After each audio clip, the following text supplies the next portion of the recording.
Hello दोस्तों, फिर से हाजिर हूँ क्लास 12 फिजिक्स की एक और इम्पोर्टेंट वीडियो लेकर। आज की इस वीडियो में हम क्लास 12 फिजिक्स का एक और वायरल पेपर सॉल्व करने वाले हैं। तो पेपर देने से पहले इस पेपर को ज़रूर सॉल्व कर जाइएगा। इसमें से आपको बहुत से प्रश्न देखने को मिलेंगे आपके पेपर में। बहुत ही इम्पोर्टेंट पेपर है। इसमें मैंने जितने भी अभी तक पूछे गए पेपरों में सबसे वायरल क्वेश्चन यानी इम्पोर्टेंट क्वेश्चन को रखा है। तो इस पेपर को ज़रूर सॉल्व कर जाइएगा। बहुत ही इम्पोर्टेंट पेपर है, तो वीडियो को अंत तक जरूर देखिएगा। इस पेपर क्वेश्चन में जितने भी क्वेश्चन हैं इनको सॉल्व कर लीजिएगा। ज़्यादा से ज़्यादा हो सके वीडियो को शेयर कीजिएगा, नए हो तो सब्सक्राइब जरूर कीजिएगा। तो आइए स्टार्ट करते हैं और देखते हैं वो कौन कौन से प्रश्न हैं इस पेपर में। तो आप ये सबको पता है कि निर्देशांक जो आपके निर्देश होंगे बहुत ही इंपॉर्टेंट निर्देश होते हैं। इसमें सब बताया जाता है कि कितने प्रश्न पूछे जाएंगे। तो इस प्रश्न पत्र में 5 खंड होंगे। खंड आ, बा, सा और दा होंगे और या होगा। और आ में आपके जो बहुविकल्पीय प्रश्न होंगे 1 अंक के। बा में क्या होंगे? अति लघु प्रश्न 6 प्रश्न होंगे। कितने अंक के? 1 अंक के होंगे। खंड सा में लघु उत्तरीय फर्स्ट होगा जो ये 2 अंक के प्रश्न आएंगे इसमें। खंड दा में क्या होगा? 3 अंक के प्रश्न पूछे जाएंगे। और या में विस्तृत यानी लघु जो लॉन्ग क्वेश्चन पूछे जाएंगे 5 अंक वाले। तो आइए पहला खंड की तरफ चलते हैं, बहुविकल्पीय प्रश्न। देखिए विकल्प भी इम्पोर्टेंट विकल्प हैं जो बन चुके हैं अभी पिछली परीक्षाओं में और सबसे ज़्यादा पूछे गए हैं, वही बहुविकल्पीय हैं। तो देख लीजिएगा। तो प्रश्न है प्रेरकत्व का मात्रक है। ठीक है, 2 बार लिखा गया। तो प्रेरकत्व का मात्रक है क्या? ओम सेकेंड, ओम प्रति सेकेंड, सेकेंड प्रति ओम या 1/ओम सेकेंड। तो इसका सही आंसर होगा ओम सेकेंड क्या होता है? प्रेरकत्व का मात्रक हो जाता है। फिर प्रश्न है एन टाइप अर्धचालक की प्रकृति कैसी होती है? ऋणात्मक आवेशित, धनात्मक आवेशित, उदासीन या इनमें से कोई नहीं। तो इसका राइट आंसर होता है ऋणात्मक आवेशित होती है। फिर देखिए अगला है वैद्युत क्षेत्र का मात्रक है न्यूटन प्रति मीटर, कूलाम प्रति मीटर या न्यूटन प्रति कूलाम या जूल प्रति न्यूटन। तो आपको पता है क्या होता है? न्यूटन प्रति कूलाम होता है। क्या होता है? ई बराबर क्या होता है? F/Q होता है। तो एम बल का मात्रक न्यूटन और आवेश का मात्रक क्या होता है? कूलाम होता है। फिर अगला प्रश्न है हाइड्रोजन परमाणु की आयनन ऊर्जा का मान होता है तो कितना होता है? हाइड्रोजन परमाणु की आयनन ऊर्जा का मान 13.6 इलेक्ट्रॉन वोल्ट या -13.6 इलेक्ट्रॉन वोल्ट या 13.6 जूल या 20 सेमी। तो क्या होगा सही आंसर? 13.6 इलेक्ट्रॉन वोल्ट हो जाता है। फिर नेक्स्ट देख लेते हैं। तो आपके 6 विकल्प पूछे जाएंगे।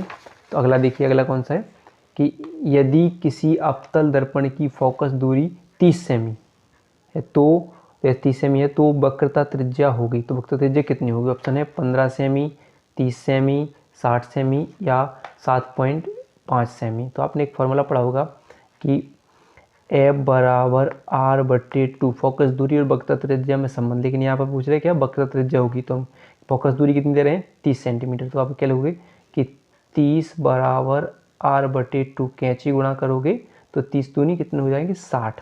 तो 60 आंसर आ जाएगा R बराबर, तो ये हो जाएगा। फिर लेंज का नियम किसके संरक्षण नियम के अनुरूप उत्पन्न होता है? ऑप्शन है आवेश, संवेग, ऊर्जा या द्रव्यमान। तो सही आंसर हो जाएगा इसके ऊर्जा के। ठीक, तो क्या होगा? ऊर्जा। फिर देखिए अब चलते हैं खंड बा की तरफ। अब खंड बा में भी प्रश्न है। देखिए पहला प्रश्न प्रकाश के परावर्तन से क्या तात्पर्य है? देखो ये प्रश्न अभी तक वैसे बना लेकिन इंपॉर्टेंट प्रश्न है। इस साल ये प्रश्न बन सकता है, इसके नियम भी आ सकते हैं। तो पढ़ लेना है कि प्रकाश का परावर्तन होता क्या है। तो हम जैसे लिख सकते हैं, वैसे तो सिंपल सी भाषा में होता है। तो क्या लिखेंगे कि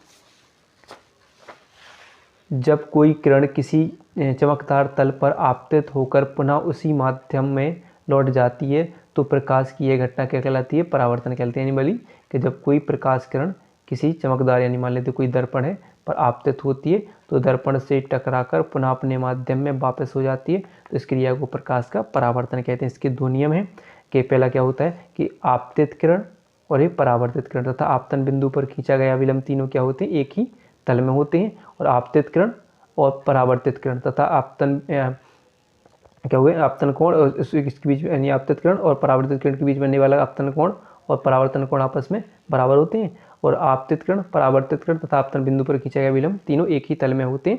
ये 2 नियम हो जाते हैं। ठीक है, तो पहला I और R क्या होते हैं? आपस में बराबर होते हैं, यानी आपतन कोण परावर्तन कोण आपस में बराबर होते हैं। और दूसरा आपतित किरण, परावर्तित किरण तथा आपतन बिंदु पर खींचा गया विलंब तीनों एक ही तल में होते हैं। तो 2 नियम हो जाते हैं।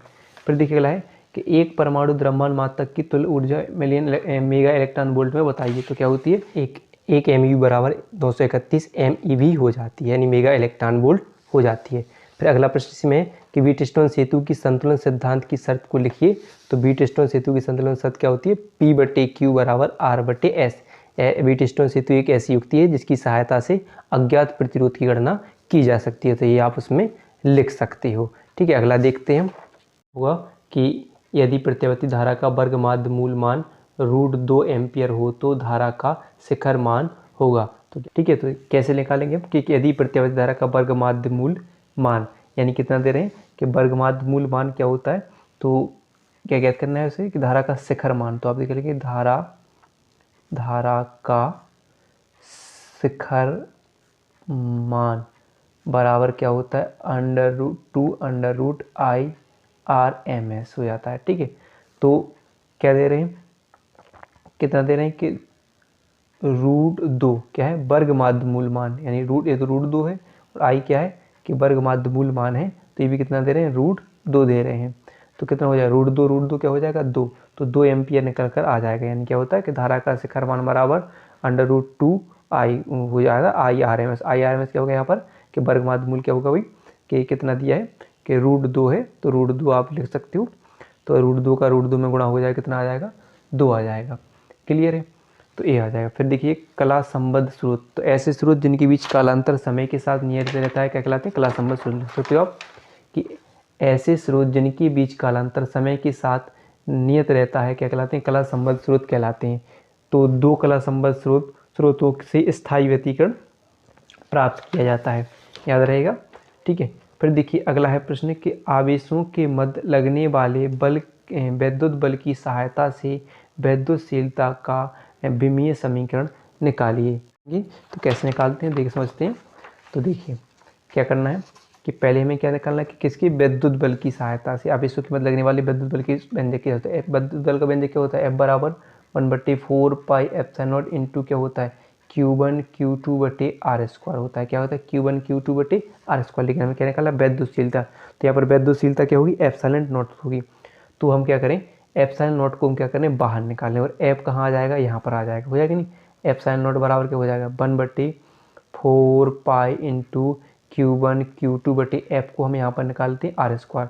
तो 1/4π क्या होगी? जो एक विमाहीन राशि होगी, तो इसकी कोई विमा नहीं होगी, तो केवल हम विमा किसकी निकालेंगे? Q1 Q2/F इंटू R² की। तो आवेश की विमा क्या होती है? AT। तो इस आवेश की विमा क्या हो जाएगी? AT। ठीक है, तो बल का विमा क्या होती है? MLT-K2। MLT-2 होती है बल की विमा, और इसकी होती है दूरी की L²। तो क्या हो जाएगी? L मीटर की क्या हो जाती है? L² हो जाती है। ठीक है, तो आप निकालोगे, तो जब ये सब नीचे से ऊपर जाएंगे तो आपका क्या हो जाएगा? इसका देखो A² हो जाएगा, T² हो जाएगा, नहीं हो जाएगा? तो आपका क्या निकल कर आ जाएगा ऐसे कि MLT- क्या है जो m नीचे से ऊपर जाएगा तो m-1 हो जाएंगे। l कितनी हो जाएंगी? यहाँ पर 2 1 है और यहाँ पर 2 1 होने, तो कितनी हो जाएंगे? 3। तो जब हम नीचे से ऊपर जाएंगे तो क्या होंगे? प्लस के माइनस के हो जाएंगे 3। तो यहाँ पर कितनी है? t कितनी है? 2 यहाँ पर है और 2 ये माइनस के यहाँ पर, तो ये नीचे से ऊपर जाएंगे, ये भी प्लस में हो जाएंगे, ये भी प्लस में हो जाएंगे, तो 2 2 कितने हो जाएंगे? 4 हो जाएंगे। तो ये प्लस के 4 हो जाएंगे। m-1 l-3 T4 हो जाएंगे। ठीक है, T4 जाएंगे, ए का क्या हो जाएगा? स्क्वायर हो जाएगा। ठीक है, तो 1 2 हो जाएंगे तो A² हो जाएंगे। दी तो m-1 l-3 T4 A², ये हो जाएगा किसकी? आपके जो वैद्युतशीलता की विमा हो जाएगी, आवेशों की मध्य वैद्युतशीलता की विमा निकल कर आ जाएगी।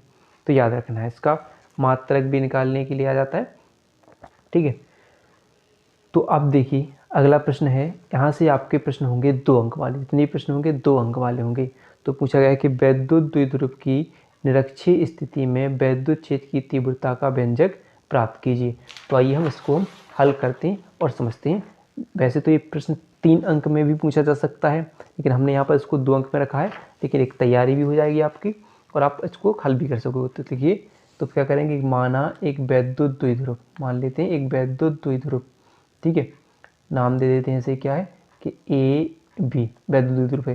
तो इसके मध्य बिंदु O से R दूरी पर एक बिंदु P है, जहाँ पर हमें क्या है? लंबवत क्या है इसके, माना एक वैद्युत द्विध्रुव AB है द्विध्रुव के मध्य बिंदु O से लंब अर्धक R दूरी पर एक बिंदु P है जिस पर हमें वैद्युत क्षेत्र की तीव्रता की गणना करनी है। छोटी छोटी सिंपल भाषा समझते हैं, ठीक है। तो हम इन दोनों को बिंदुओं को हम मिला दें आपस में, ठीक है।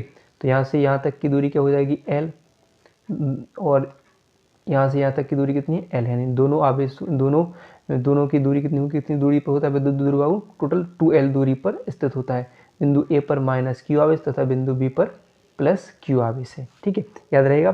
तो यहाँ पर क्या होगी, इस पर जो बिंदु P पर परिणामी तीव्रता क्या हो जाएगी, E बराबर E1 cos theta plus E2 cos theta. हम डायरेक्ट कर रख रहे हैं, आप अच्छे तरीके से और भी देख लेना, डायरेक्ट हो जाएगा क्योंकि एक होगा समांतर, यहाँ पर क्या होती है लंबवत दिशा में क्या होता है साइन थीटा। तो साइन थीटा का यहाँ पर E1 साइन थीटा बट और E2 साइन थीटा। तो विमान हम लिखेंगे नहीं, केवल हम क्या लिखेंगे समांतर के लिए E बराबर E1 cos theta plus E2 cos theta ले लेते हैं।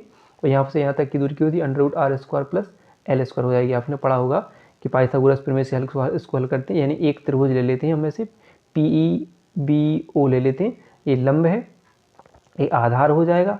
तो अपने कर्ण इसको पाइथागोरस प्रमेय पढ़िए, कर्ण स्क्वायर बराबर क्या होता है लंब स्क्वायर प्लस आधार स्क्वायर। तो लंब स्क्वायर प्लस आधार स्क्वायर, ये कर्ण हमें निकालना है। तो कर्ण क्या निकल आएगा r, तो यहाँ पर ये दूरी भी सेम यही होगी, r² प्लस L² हो जाती है। तो इतना हो जाता है। फिर हम देखते हैं कि किस पर मान लेते हैं +Q आवेश के कारण P बिंदु पर वैद्युत क्षेत्र की तीव्रता। पहले देखें +Q आवेश के कारण P बिंदु पर वैद्युत क्षेत्र की तीव्रता। तो आपने पढ़ा होगा किसके कारण, +Q आवेश के कारण पढ़ रहे हैं हमें, +Q आवेश के कारण तीव्रता। तो तीव्रता का फॉर्मूला क्या होता है, E बराबर क्या होता है 1/4πε0 इंटू क्या होता है Q/r² होता है। तो यहाँ पर देखिए पहले के लिए मान लेते हैं वैद्युत क्षेत्र की तीव्रता, इसके लिए क्या मान लेते हैं हम E1 मान लेते हैं, इसके लिए क्या मान लेते हैं हम E2 मान लेते हैं, ठीक है E2। तो E1 बराबर क्या हो जाए 1/4πε0 इंटू Q/r, क्या हमारा r की जगह Q/, यहाँ से यहाँ तक की दूरी की थी √r² प्लस L²। तो सूत्र क्या होता है r², ये पहले क्या होता है सूत्र देख लीजिए, ये होता है। तो हम क्या लिखेंगे E1 बराबर 1/4πε0 इंटू, मान लेते हैं एक परावर्तांक वाले माध्यम में तो k लिख लेते हैं, तो इंटू क्या हो जाएगा Q/, क्या हो जाएगा Q/, क्या हो जाएगा r² होता है। तो इनका अगर हम वर्गमूल करेंगे तो ये हट जाएगा वर्ग, ठीक है। तो क्या बचेगा केवल r² प्लस L² बचेगा नहीं, r² प्लस L² बचेंगे, ठीक है। तो इसे हम समीकरण 1 मान लेते हैं, क्लियर है। ऐसे हम क्या कर देंगे -Q आवेश के कारण, Q आवेश के कारण, ठीक है। तो इसके लिए क्या हो जाएगा E2 बराबर सेम वही 1/4πε0 k into Q/r² plus L² हो जाएगा, r² प्लस L² हो जाएगा। फिर देखेंगे बिंदु P पर परिणामी तीव्रता। तो P पर परिणामी तीव्रता तो क्या होती है E बराबर क्या हो जाएगा E1 cos theta plus E2 cos theta है, यानी कितना हो जाएगा, हमने देखा कि ये समीकरण 1 और समीकरण 2 के मान क्या है सेम है। तो सेम है तो क्या हो जाएगा, कोई एक मान ले लेते हैं 2, क्या हो जाएगा 2E1 cos थीटा मान लेते हैं, ठीक है। कोई ये भी बराबर है, ये भी बराबर है, तो E1 और E1 मान लेते हैं इसे हम। तो E1 कितने 2E1 cos थीटा। तो यहाँ पर हम लिख देंगे, तो मान लिख लो आप कि 2 इंटू क्या हो जाएगा 1/4πε0 k इंटू क्या हो जाएगा आपका Q/√r² plus L² cos theta हो जाएगा। चूँकि आपने cos थीटा बराबर क्या पढ़ा होगा कि cos थीटा बराबर क्या होता है कि लंब बटे क्या होता है कर्ण होता है, ठीक है। लंब बटे क्या होता है कर्ण होता है। cos थीटा बराबर क्या होता है लंब बटे कर्ण, सॉरी आधार बटे कर्ण होता है, क्या होता है L बटे कर्ण। तो आधार बटे क्या होता है कर्ण, आधार बटे कर्ण होता है। तो आप क्या लिखोगे कि 2 इंटू क्या लिखेंगे 4πε0 k into Q/r² plus L²। तो क्या होगा यहाँ पर देखते हैं कि आधार क्या है आपका, आधार क्या है यहाँ पर L, क्या आधार क्या है L, और कर्ण क्या है आपका √r² प्लस L²। तो हम क्या लिखेंगे, तो यहाँ पर क्या लिखेंगे इंटू L/r² प्लस L² हो जाएगा कि नहीं। तो अगर हम क्या करें कि यहाँ पर मान लें कि, ठीक है, ये पर माने कि L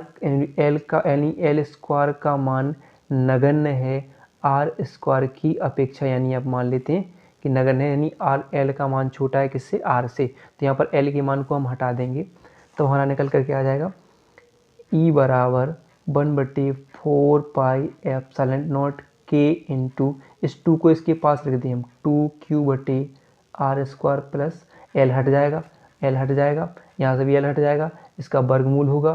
तो ये एल किसके पास रख दिए हम, इसके पास, तो 2ql लिख देते हैं। और यहाँ पर ये आर हटेगा तो r² बचेगा, r² का वर्गमूल क्या हो जाएगा, आर। तो यहाँ पर लिख देंगे आर की घात कितनी हो जाएंगी, 3 हो जाएंगी, 3 हो जाएंगी नहीं। तो यहाँ पर लिख देंगे हम ई बराबर 1/4 पाई एप्सिलॉन नॉट इंटू के है इंटू 2ql। तो 2ql बराबर क्या होता है, पी, विद्युत द्विध्रुव आघूर्ण की परिभाषा से, तो p/r³ निकल कर आ जाएगा, यानी ए निकल कर आ जाएगी अक्षीय स्थिति में विद्युत क्षेत्र की तीव्रता का व्यंजक निकल कर आ जाएगा। क्लियर है, तो ऐसे आप देख लेना अच्छे से। फिर देखिए निरक्षीय स्थिति में निकल कर आ जाएगा, सॉरी, ठीक है, निरक्षीय स्थिति में निकल कर आ जाएगा।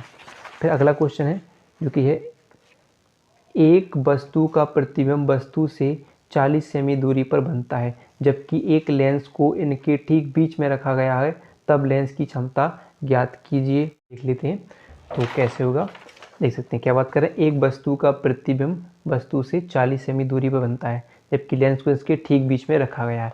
तो मान लीजिए कोई यहाँ से कोई बिंदु मान लेते हैं, ठीक है। तो अगर प्रतिबिंब कहाँ पर बन रहा है कि टोटल 40 सेमी दूरी पर बन रहा है, ठीक है, कितनी दूरी पर, 40 सेमी पर।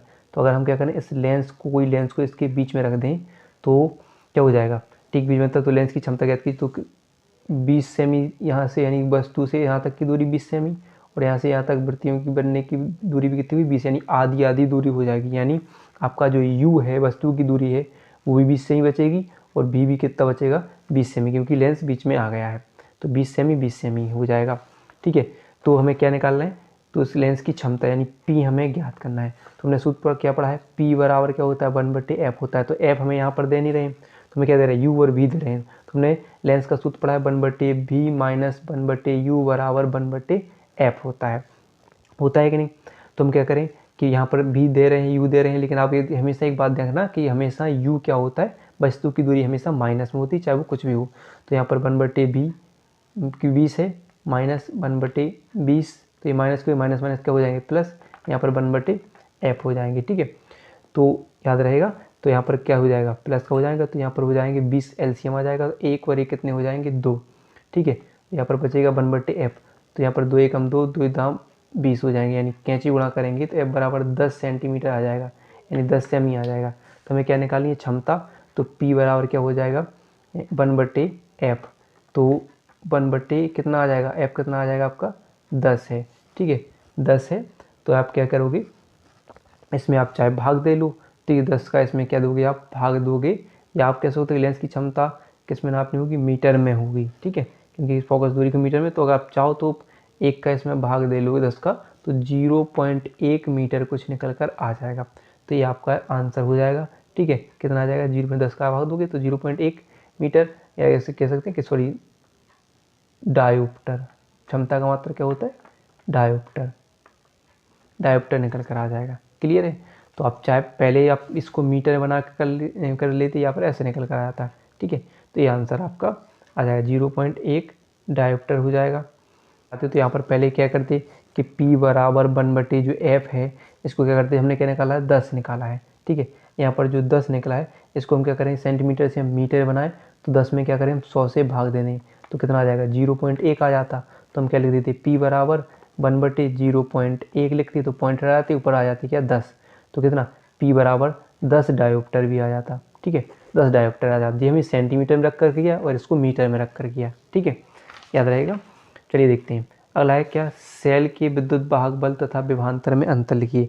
तो आइए हम सेल के विद्युत वाहक बल और विभवांतर में अंतर देख लेते हैं। तो सेल का विद्युत वाहक बल क्या कहता है कि विद्युत वाहक बल का मान सेल के दोनों सिरों के मध्य विभवांतर की तुलना में अधिक होता है, और विभवांतर का मान सेल के विद्युत वाहक बल की तुलना में कम होता है।